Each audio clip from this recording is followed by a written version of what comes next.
first strategy lesson that I'm doing on this channel here.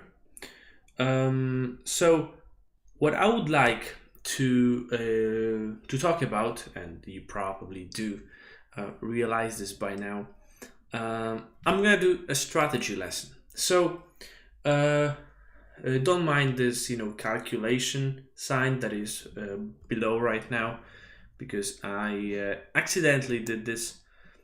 So this is not on purpose.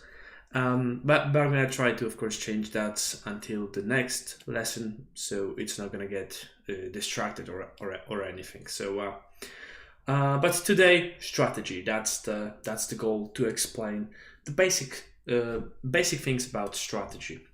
So, what is strategy? Strategy is, it's basically helpful to us while we think about finding a move, because strategy is, well, we can say that it's about finding a correct plan.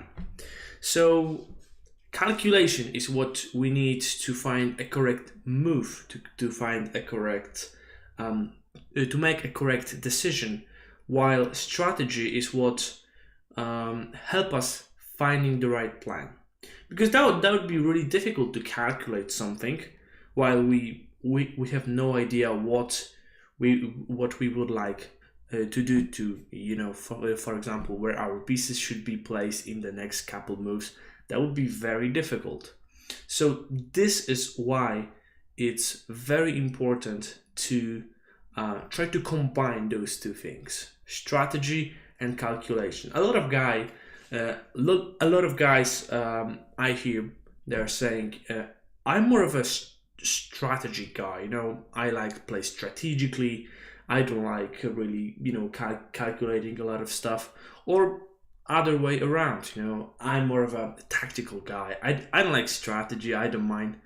But really, if you want to be a good player, you need to at least have the very basics of those two. Because, well, it would be very difficult to be a good strategical player, and you, for example, know that your knight is supposed to be on that square, or that your pawn structure is bad or something, but you blunder a piece because you didn't calculate the whole line, or other way around again.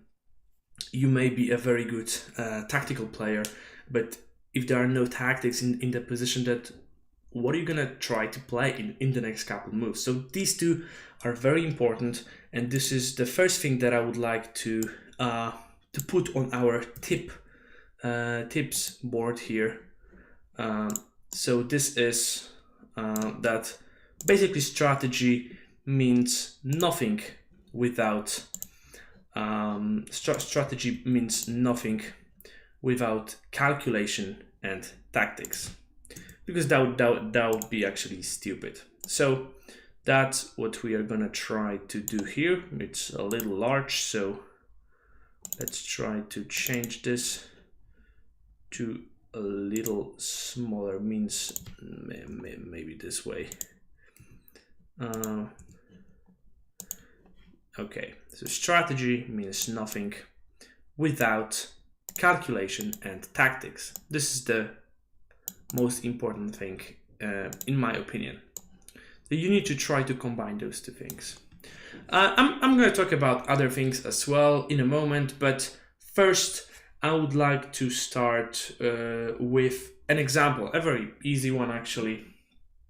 So we have this position because, well, as you might already said by the name of this stream, it's going to be about pawn structure. So this is one of the strategical ideas, one of the things that it is very important to understand, because pawn structure is not something that changes very quickly. So if we have a bad pawn structure, then we can, it's very likely that our pawn structure is not going to change for a moment. Of course, we can try, and probably should, to make our pawn structure look better, so our pawns are not weak. But usually this is the kind of advantage or disadvantage that stays with us for a long period of time. So now we do have this position. Black, of course, is better in this situation since white has a weak pawn on c3. And what is very important when we have, for example, a better position is that we can quickly make this position better for us, not only in terms of pawn structure, but also in terms of pieces activity, for example, because white has only a weak pawn on c3 and nothing more but that. So now it would be really hard and honestly almost impossible to win just by attacking this pawn, because well, we have the same material, the same amount of material, so it would be quite easy for white to defend this pawn. So but the thing that we can do is to put pressure on this pawn, and even if we cannot win this pawn right away, which probably will not happen, then we can try to make to take advantage of the fact that our position, our pieces are placed in the better squares.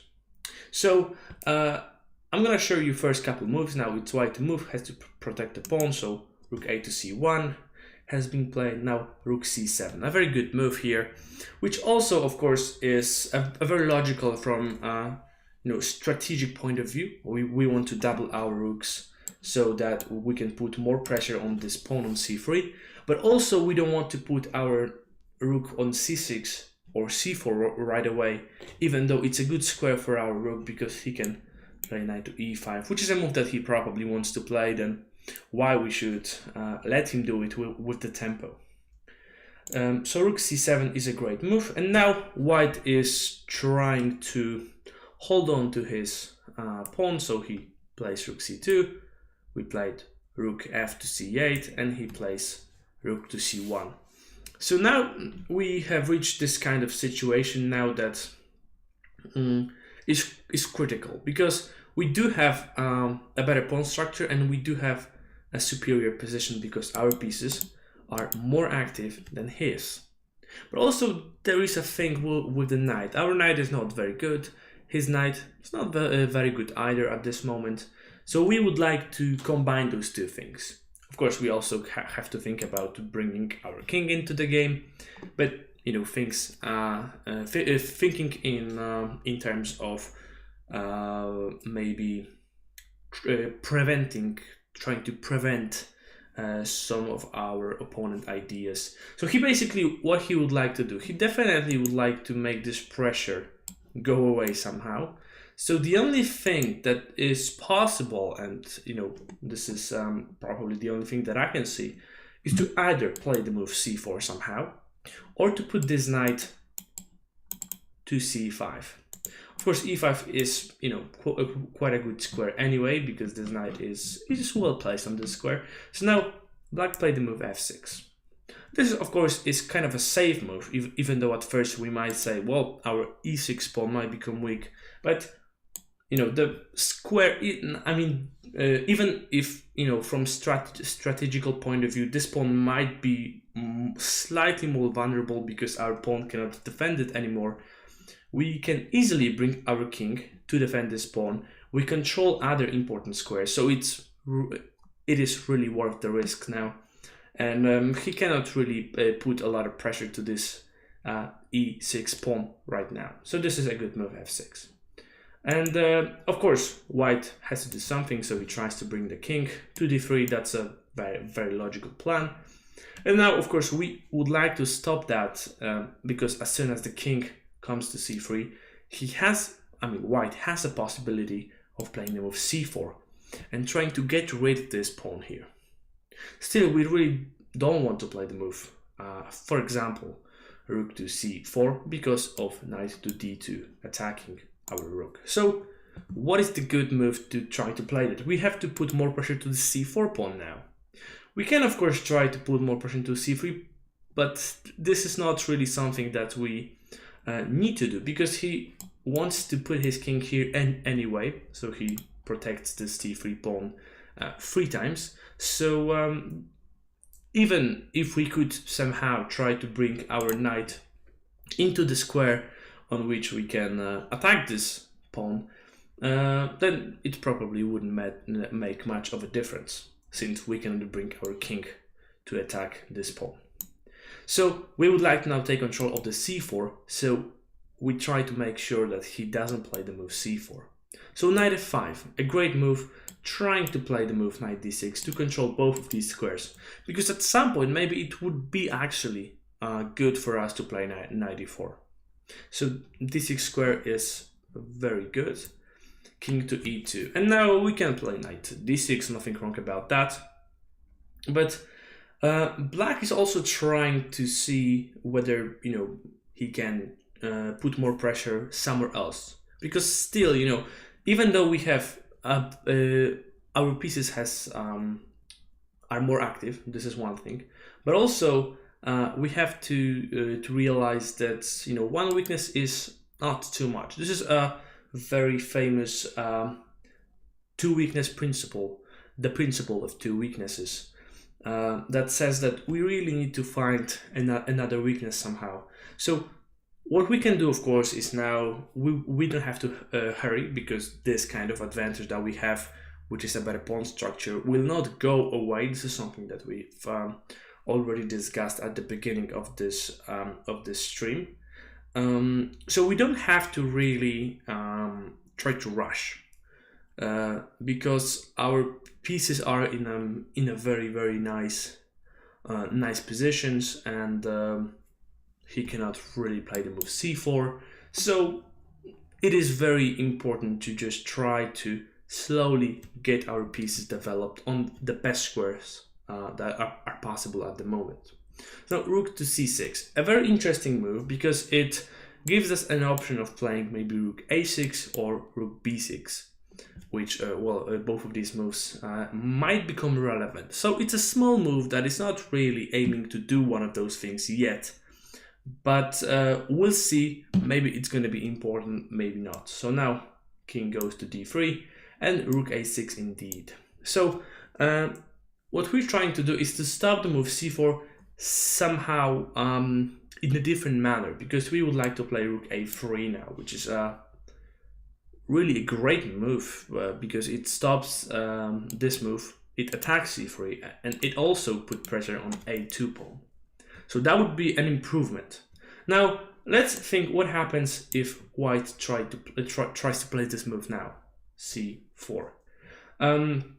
Well, the main thing is rook a3 is really unpleasant right now, and well, he probably need to now play. I'm not sure. If he plays rook c3, by the way, then this move, of course, is very problematic. And if he moves the king, then we can also take, and the problem with a2 pawn now is seen. And of course, now black is simply much better, because, well, we still have a better position, and we just won a pawn, so that's a good thing. So this is why, after rook a6, white decided to go g4. I'm not sure what exactly was the idea, but maybe white was struggling with finding a good move. So he played the move g4 to kick this knight away. It makes sense. Knight goes to d6 and knight to d2, which of course is also a very good move. Now black is trying to somehow again take advantage of the fact of the previous move of our opponent, because it is a good move. It stops our knight from coming to e4. It makes this pawn free, so it releases this piece, so it can go to f3 or maybe to f4. It prepares the move c4, maybe, so this is again a possibility. And also it is possible now to come to c5 this way. So it's a good move, but it also has some drawbacks, because that's what every move in chess does. So the knight is attacking a lot of useful squares. White has a lot of possibilities now, but there is one small thing. White is no longer attacking e5. So now black played the move e5. And that's also kind of a good thing, because, well, we definitely need to calculate whether we, do something with this move. Maybe we attack something, or he can attack us somehow. But if not, then these kind of moves are really useful, because well, having those two pawns here will allow us to really put more pressure to this d4 pawn, for example, maybe to play the move e4, or just to simply control more squares. So that's a very, very useful thing to play. Knight b3, and now what we have talked about, rook a3, a very nice move, looking at this c3 and actually preventing the move knight c5, because if white now played the move knight c5, black would respond with knight to b5. And now knight takes d4 is of course the main threat, and if now white says, okay, I'm coming back, it's too late, because a5, and it's almost impossible to stop now. Every black's piece is attacking, and well, it's going to be very, very difficult to do something here in this position. I already am not sure if this is hopeless or just terrible. One of these two. So h4 is what white play. Now a5 was of course possible, but you know, when we play the move like a5, we really need to make sure that it achieves something, because otherwise our rook might get trapped on this square. That's not something that we want, definitely. So the move a5, even though it threatens the move a4, maybe not even now, because we don't have a knight on b5, so we're not threatening knight d4 in this scenario. So we really need to make sure that this is a good thing for us, because otherwise this pawn might become weak, since the knight can attack this pawn. So that's not a good move. Instead, black played the move king to f7. I think it's more of a waiting move, trying to see what white is aiming for, what white is trying to do. And now white really cannot do much thing, to be honest. You know, knight c5 still can be met with knight b5. If he moves the rook, well, that's also possible, but as we can see, it's not that clear. Maybe the move like f3 was good now. I mean, good to try to still sit and wait. Maybe white cannot do much, but white played the move rook e1 because he was tired of just waiting. He wanted to try to force something. So he forced the move e4. Well, we can discuss whether it's good or not, but that's really not the thing. The thing is, black says, okay, you know, have it. I'm gonna give it check, and nothing's gonna happen. Now, white is trying now to prove that his decision was correct, that this pawn on e5 was better than it is now on e4. And maybe there is a truth in that, but also what we're gonna see in the moment, there are some changes in the position that allow black to play a very good move and to actually create the second weakness. Because now king e2, and now black can also make some of a couple of good moves that are strategically sound and are very nice, like knight c4 or knight b5 is possible. You can play like g6 or something, maybe to try to play g6 and f5. It's also possible. You can play knight c4, knight b5. You can play, I don't know, when knight b5 looks actually quite good. You can think about going a5. So black is in the good position, but now what the black player wanted to do was to create a second weakness. And that's what basically this game is all about. Because, well, one weak pawn is not enough to have a winning position. We can have a better position, but we cannot really win, you know, as long as our opponent don't make a blunder or we create a second weakness. So now white played those two moves here. He probably wanted to do something, maybe to try to at some point exchange those pieces, maybe to try to look for another entry square for his pieces. It was in general not a good thing to play like this, because now black has an option of playing h5, which he did. And this move is basically a proof that calculation is needed, even though we have purely strategic position. This is almost everything in this position is just screaming that, you know, strategical play. Let's play strategically. And okay, it is, you know, I agree. But it is also important to not forget about calculation, because now h5 is a nice move. But, well, when we think about this only strategically, we can think about this move, but calculation is needed that we make sure that we actually win those pawns. So now, for example, let's think about g5. But why is g5 a bad move? Well, black can just take, and now it's obvious that we have possibilities of king to g6. This pawn here is weak, and we have a passed pawn here. So basically that's what the second weakness actually might be, because second weakness, you know, the principle of two weaknesses, some people don't understand that it's not that, you know, our opponent has to be in a position that he has two weaknesses.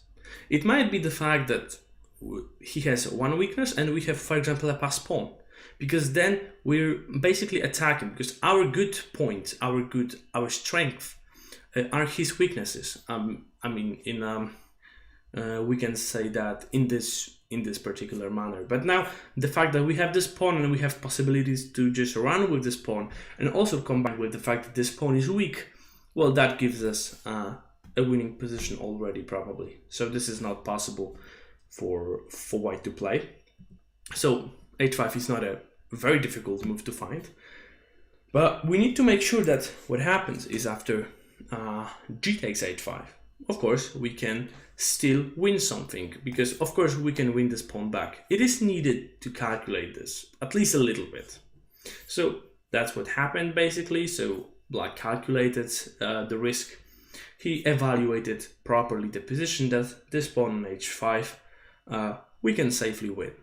And also what is important is, of course, rook h8 happened, and now rook to b1, rook h5. Of course, what was also very important was that white cannot really protect this pawn, because after rook h1, for example, we have simply g5 winning this pawn. So it is already impossible for white to defend this pawn, and he played the move like knight c5, and black took the pawn. And now black is, of course, much better, because he has a advantage, like a material advantage, because, well, black is pawn up, but also white still has a better pawn structure. This pawn is still weak, and now it doesn't seem like white has any compensation at all. So this really looks hopeless for black. But we have shown the position that is, well, very like, you know, a book example of what the weakness is all about. But let's try to I mean, I'm just gonna put one thing on our tip board, because that's I think that's relevant. Let me just open it up. Okay, here. Of course, there's the thing that we're gonna put here anyway, that what is strategy all about? That strategy is strategy help us in finding a correct plan. That's the thing that we, oops, I probably did not, strategy S. All right, strategy is strategy helps us in finding a correct plan. And other thing is, so we're gonna also make this here, which is that weak pawns, bad pawn structure, weak pawn structure, anything that is in that, you know, makes the pawn weak is more relevant in endgame. So as we can see right here, weak pawn structure becomes more vulnerable in endgames. So the only thing I would like to do here is to do it right here. Oops, didn't mean to do that exactly, but okay, we have it right. So this is basically what we have now. So, but we talked about this rook endgames. Now it was a rook endgame. We even had knight. So let's think what happens in pawn endgames, because well, is it relevant? It is more important, maybe less important. It is a very curious and interesting thing to talk about. So now we do have this position on the board. So basically the question is white winning or not? Because well, it's clear for probably everyone that well, black is not winning. That's quite obvious. White is more active, white has a better pawn structure, and black is not able to create any pass pawn in the nearest future. So let's think a little. Let's think about is this relevant? Can white somehow take advantage of that? So of course the first moves are quite obvious. White is trying to bring the king closer, black as well. White is coming here. This square on c5 is what we're trying to take advantage of. And now king to c7, the opposition. And now, of course, this is a very basic example. White is winning because we have two entry squares on d6 and b6. So now we just have to wait, and since we also, apart from better pawn structure, have an advantage when it comes to the space advantage, which is very important in endgame, but is a topic for another strategy lesson. We can use both of our advantages, which is a better pawn structure and space advantage. In this particular case, it's also XSUUS. Thanks so much for following. I really appreciate that. Okay, so we can use the fact that we have a better pawn structure, we can use the fact that we have space advantage, and in this particular example, after those couple hour moves, we also have our king is more active. So now we just have to basically just try to force this black king to move. So let's play f4, h6, h4 doesn't really matter that much. Okay, and f3. And now it was quite obvious that black will got out of moves very quickly, and now he has to move the king somewhere. And you know, it depends. If he goes to b7, we can come here, and we are winning the pawn. And if he comes this way, we can win this other pawn here. So that's a very easy and simple example. The weak pawn structure is also very, very relevant in endgames, in pawn endgames, because in endgames that's a very obvious thing. Okay, let's think. Let's try to switch now to this example here. It's basically the same position, but the pawn is not on f5. The pawn is on e7. What difference does it make? It actually is a very, very different from our previous example, because the first thing to realize is that we don't have this entry square for our king. So even though if we can somehow bring our king here, which can actually happen, then he doesn't need to worry about the d6 pawn, d6 square. But he also has weakened his pawn structure, right? Because sorry for the flying king. Because well, these pawns are considered to be worse than, and this pawn structure than this. But when we think about pawn structure and weak pawn structure, we also need to think about weak squares. And now definitely in pawn endgames, where we don't have too much pieces to exploit those weaknesses, we really have to think whether this weakness can be attacked somehow. Well, it cannot be attacked, unless the king runs, like this, but of course that's not gonna happen. And we know that. So in this case, these pawns are not a weakness. And it actually now is a good thing for black, because those pawns are protecting two important squares. Well, this square is less important, but this is a key square. And as we saw in the previous example, white could just simply go with the king to c5 and then just simply try to force the black king to move. But now in this example, well, it is quite an interesting example, because when you put this position into the computer, he cannot really evaluate it properly. He just gives white a 1.5 plus. So he thinks white is basically in a much better position. But to be honest, it's really easy to play as black, because black just obviously has to go to c7. So he goes there. And now, even though white has a better pawn structure, even though white has a space advantage, there are no entry squares for the king. And this is a very typical thing,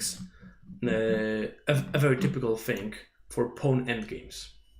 If the king cannot, somehow got into the position, that it is not possible to do anything basically with the king. But endgames are not what we would like to discuss. But can we use the fact that we have so much benefits at this position? Well, the only thing we probably should think about is to play the move c4. But black can ignore that, because black really doesn't need to take or anything like that. So well, we can try to do something there. And that's probably the thing that I would like to play. And let's say if black is not doing anything, he's just, moving here. If, I'm saying if, maybe let's say, black is not doing anything, because I think that black could actually win this position a couple times before that. But I don't know, we're trying to do something here. Well, let's just pretend that we're doing something. And h6, then g6. And now, again, now maybe there is a possibility of coming here. But again, we see a good thing about having this pawn being on e7, because this is not possible. Of course, we made a lot of weird moves as black, so that's not that's not very serious.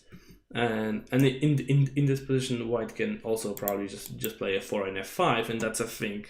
That's a way that white can try to play for an advantage.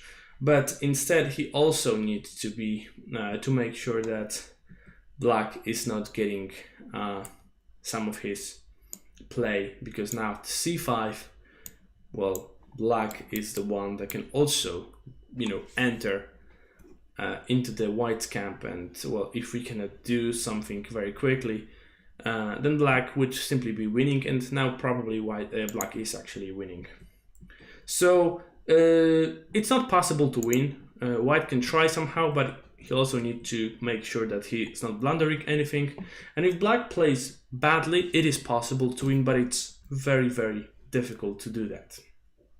And the last thing, and the last example that we're gonna go through is a game that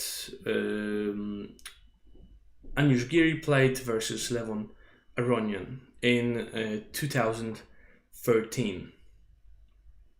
And in this game, it was, I saw this game a couple of years ago, and it was really interesting to me because, there was nothing very special about this game. It was not like the most entertaining game in the world or anything like that. It's just that when I saw the position, I thought, okay, white is better. And at some point, a couple moves later, I just thought that, whoa, white has such a horrible position. How did that happen? And since both of those players are well, one of the best in the world, it was really surprising to me, and it really felt also kind of combined with the fact that it is about pawn structure. So I thought maybe I'm gonna share with you with this game here. So white started with e4, e5, and we had a Spanish, but I'm not gonna go deeply through the opening because that's not the topic. But basically what happened after first 10 moves was the pawns in the center got exchanged here. So exchanging here, and now after exchanging on d1, those pawns here disappeared. And now we're in the position that I would probably take white, since this pawn is really not in a place that he would like to be. And because of this, well, it has some benefits, but from, again, strategical point of view, well, it can easily be attacked. And if black wants to defend this pawn with a move like a5, he need to take into consideration some other things. He need to realize that it weakens the b5 square. So we may be protecting the pawn, but we are weakening some squares. And well, that's difficult. Maybe white can play c3 in the future, open up the c line. This pawn might become weak, and I thought, okay, white has a nice position. After a couple of moves here, knight c5 has been played, knight d2 just simply developing, knight b3, knight b3, f6, knight d7. That was a nice move. Rook e8, knight a5. That's another thing. So wait. What he's basically trying to stop the move a5 from happening. He's using this interesting square on a5, maybe to try to play here or here. It's a very nice idea. And now knight f5 happened, knight c5, knight d6, and knight d3, attacking the pawn on b4. And I thought, wow, white has a really great position, because how can black defend this pawn? And I thought at this point that white's probably gonna win. This was my first thought.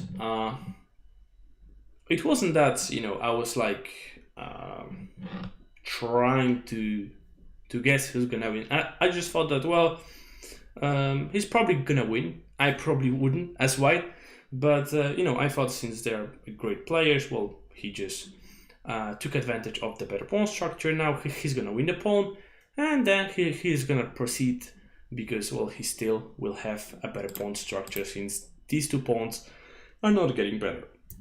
Rook b8, knight c6, rook b6, knight takes b4 happened. Now bishop b7. And well, I was thinking, what really black has in return, because that really didn't seem to me like there was a lot. I didn't really understand what was going on here, because I thought that white is clearly a pawn up, and he just has a better position. So how this game went so wrong after that, because that was the moment that I was talking about a moment ago before a game, that when I saw this position, I thought white is in a great position. I saw some ideas like maybe not c3, but this knight could potentially somehow place itself on c5, and I thought, well, this knight maybe both knights might get into the center, and I thought that's a great position. White played b3 to make sure that after attacking the knight, it's not gonna get kicked out. a5, well, the knight is getting kicked out, but white does not worry about the pawn on b2 at least. Knight goes to on a2 and bishop e4, and then I thought, whoa, okay, black has some compensation. I think it's a lot, but I think the black can try to do something, can mess can create a mess in the position. White played knight c3, bishop g6, knight d5, rook c6, c4. And then again, I thought, okay, I was wrong. White is just simply much better. And actually, when I was checking this position afterwards, I think I've seen some analysis, but I'm not sure now because it was some time ago. It turned out this position was already okay for black, which is a surprise to me because I thought, okay, this rook is not doing much. Black has worse pawn structure. White has a great position, a great knight in the center. He can play knight f4. He can easily fight for an open file. And how the hell can black be okay in this position? You know, despite of the fact that, of course, black is simply pawn down. But after a couple moves, I really was struggling to find the correct plan or move for white. It was difficult. King f8 happened, rook ac1. Okay, knight to b7. And you know, I was seeing some ideas for black, but I still couldn't really believe that this was kind of okay for black right now. King f1, rook d8. And this was, you know, I mean, I've seen this, and this was like, I remember the computer, when I put this on the computer, like an engine, you know, after the game, it was like, you know, 0-0, like a dead draw. And I thought, you know, what is wrong with all the people with this computer, with those players? Because I couldn't believe, you know, how can really this position, how can this position be so bad for white? I mean, so bad, you know, that despite of the fact of the material advantage and this strong knight on d5, black has a good position. And well, it actually turned out that this pawn on b3 might become very weak in the future, and it is not that easy to fight with all those plans here. And of course now black, I think, is threatening to take on d5 and then maybe to take on d3. So knight goes to f4, as said, bishop goes to f7, knight goes on c3, rook cd6, takes, and knight goes back on d5. And okay, c6, just to kick this knight away, knight goes on e4, that's an in-between move, but kind of an important one. Rook d7, knight goes to c3, f5, knight to g5, knight c5, takes. And okay, now I thought, okay, I can believe now that black is okay. But actually now black is just simply better, because you cannot really defend against that, because after rook b1, rook d3 comes. So now we actually ended up with the position in which it is very difficult to find a move for white. White has a weak pawn on b3 that cannot be defended, so that's already a second thing. And well, black pieces are very active, and that means black has a lot of tactical opportunities. And after king e2, black won a pawn up, rook b1, rook b7, king e3, and now king e7. And then I thought, wow, now white is the one with the worst pawn structure, because c4 and a4 pawn are more vulnerable than c6 and a5, because the king can come to c5, maybe even b4, and grab one of these two pawns, while it is impossible to do the same for white, because, well, how this king can ever get into c5? That's just not possible. So now black is just simply in a better position, you know, after all this, you know, this situation that I completely didn't understand, and I don't understand quite this game still, but I thought it is very interesting that this changes in pawn structure, how it can be important and relevant. h4, king d6, king f4, king c5, an interesting move, since after king takes f5, which is of course not a very great move, king goes to c4, and okay. So you can see that's not the greatest thing to do. Black has a lot of opportunities here. That's just not a very good thing, and probably not tactically. It just simply lost. So knight d1 is what white played. King goes to b4. Knight e3. You try to win this pawn this way. King takes a4. Knight goes c2. Interesting. Rook to d7 on open file. Rook b2. And now knight goes to c5, rook b6. I just want to show now this moment, because we are in again in the position that we have, materially speaking, we are in the same spot. But as we see in a moment, it completely changes, and the evaluation here is of course much better for black. But it's not, it can be seen differently. And I'm sure in the game I wouldn't be convinced that I'm lost as white. I thought, well, maybe I'm not better, maybe I'm a little worse, but I'm certainly not much worse. Yeah, that's not what happening, but it is actually the truth. Rook f6, king to g4, knight to d3. So black is trying to combine the knight and the rook to create some threats to the king, some tactical opportunities. And now it goes to b4. Of course, taking was hopeless because the b pawn would probably be just unstoppable with the king being cut off here. And now knight goes to d4, the rook to d6 here, go back. So he, did go back and forth a couple times. Now rook d3, f3, and g6. Knight goes to e7, rook d7, knight g8, rook f7, knight h6, rook e7.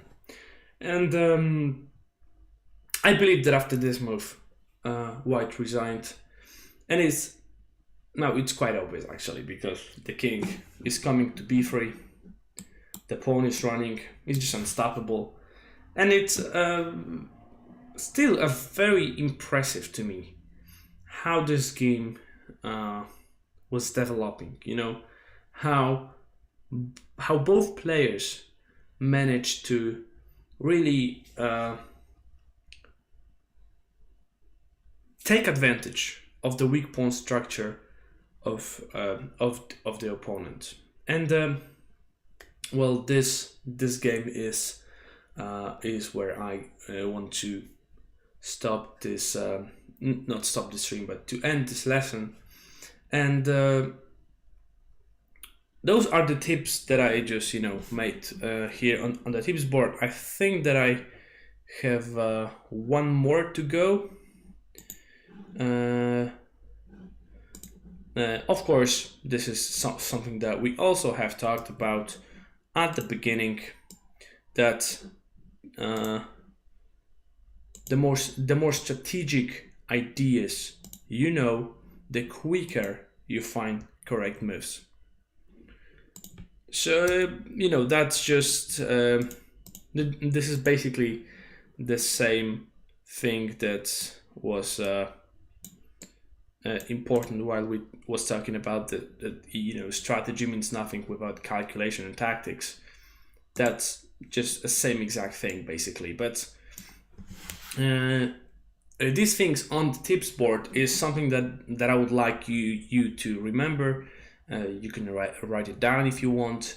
If you couldn't be at this moment, maybe you couldn't see the whole stream. I will upload it on YouTube so you can see it there. Of course, so I also would like you to join and to like my Facebook page, on which you can solve some puzzles, so you can train your calculation and tactics.